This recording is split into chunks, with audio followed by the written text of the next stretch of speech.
Hi,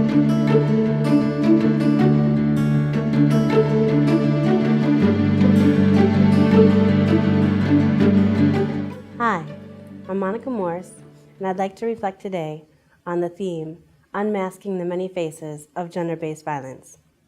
As a survivor, I wore many masks, scarier than any horror modern-day film you will see today. The first mask that I wore was confusion.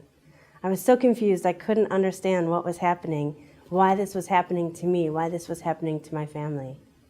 The next mask I wore was the mask of despair. I just couldn't stop crying all the time.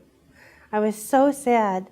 It was so disheartening to see what was happening to me and happening to my family, happening to my children. I just couldn't stop crying. I couldn't figure out how to escape, and it made me sadder and sadder, and I got deeper and deeper into depression. The next mask I wore was a mask of fear. Fear of not knowing what was happening and what was going to come next. Fear of sleeping next to someone who could have turned into a monster, like a litmus paper. Just so quick and so unexpected, I never knew what was going to happen. It was so fearful.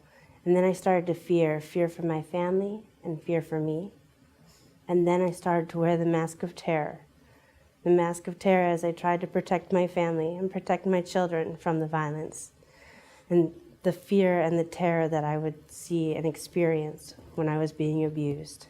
And finally, the mask of the everyday, the mask that was keeping me down and keeping me suffering as I suffocated under this heavy mask as I tried to reach out for help.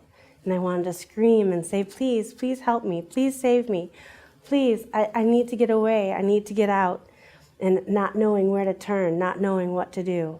And finally, I realized that I was the one who had to pull that suffocating mask off of my own face. And I need to stand up and speak out and get the help that I needed for me and my family. And once I did that, I took my first breath and I felt a sense of freedom, a sense of knowing that everything was going to be okay and finding the right place for me and my family to escape. I encourage the women here in Belize to continue to rip off their mask. I see so many people here who are so strong, who are survivors of the violence and have taken off that mask and found their own path to freedom.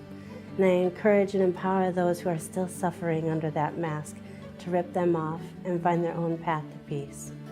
I wish you all the best. Thank you for listening.